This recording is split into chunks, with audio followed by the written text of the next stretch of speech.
Hi, welcome to this new video. Today's video is about the second techniques to fake an eye movement. So let's go in French. Hier, nous avons parlé d'une technique qui peut être utilisée assez rarement, il est vrai, mais qui peut être utilisée quand même pour fausser l'orientation du regard, en mémorisant en fait une fausse information et en simulant donc l'accès à la mémoire pour rechercher cette information et donc à fausser l'orientation des yeux. Une seconde technique qui est par contre beaucoup plus utilisée par les gens, c'est le fait de fixer la personne quand on lui ment, en fait. En fait, on entend souvent parler de deux cas bien différents. Vous avez le cas où la personne va baisser les yeux lorsqu'elle va mentir.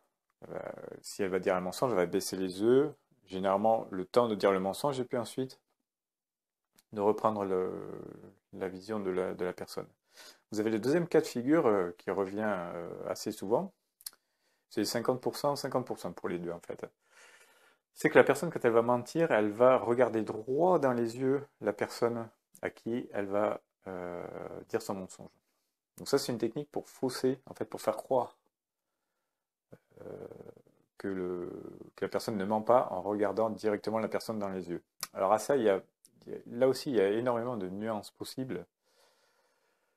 Quand vous regardez quelqu'un dans les yeux, vous pouvez dire la vérité lorsque, par exemple, vous avez été choqué par quelque chose qu'on vous a dit, et pour appuyer le fait que vous ne dites pas de mensonge, vous allez regarder la personne, vous allez appuyer les paroles que vous allez dire. Par exemple, dire non, je n'ai pas menti, je n'ai pas menti. Vous allez regarder bien la personne dans les yeux. Vous avez le cas où la personne fait la même chose, mais en disant un mensonge. Donc en fait, comment dire? Ça dépend. La différence par rapport à la personne qui va baisser le regard et qui va vous regarder dans les yeux, je pense qu'elle est due à la considération que la personne vous porte.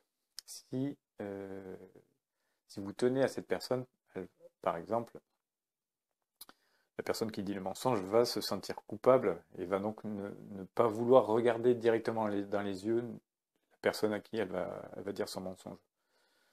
Par contre, si la personne qui ment n'a pas beaucoup de considération n'a pas beaucoup de respect pour la personne à qui elle va donner son mensonge, elle va le regarder dans les yeux en disant son mensonge et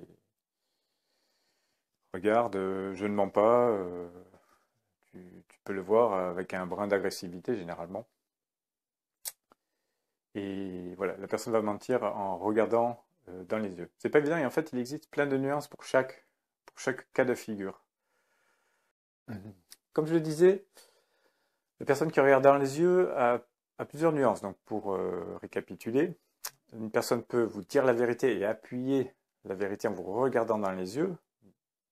La personne peut vous regarder dans les yeux en mentant parce qu'elle a très peu de considération pour vous. Donc là, ça rentre dans le cas de figure où vous avez un mensonge, où vous avez deux solutions. Soit la personne regarde vers le bas par honte en fait de vous mentir, ou a très peu de considération et de respect pour vous et va vous mentir en vous regardant dans les yeux. La personne peut aussi vous regarder dans les yeux en vous donnant un mensonge, mais pour la raison suivante, pour voir votre regard, pour voir votre visage, pour sentir si vous croyez ou non à son mensonge. Voilà les différents cas de figure. Donc, soit quand la personne vous regarde dans les yeux, elle peut dire la vérité, donc il faut savoir comment déterminer, c'est tout à fait possible. Soit elle vous ment, et vous avez deux possibilités, soit parce qu'elle a très peu de respect pour vous, soit pour vérifier, pour voir si elle arrive à deviner sur votre visage, sur votre attitude, si vous croyez à son mensonge. En fait. Voilà la deuxième technique. Click on the link below the video to see my website and see you tomorrow for the next technique. Bye. Have a nice day.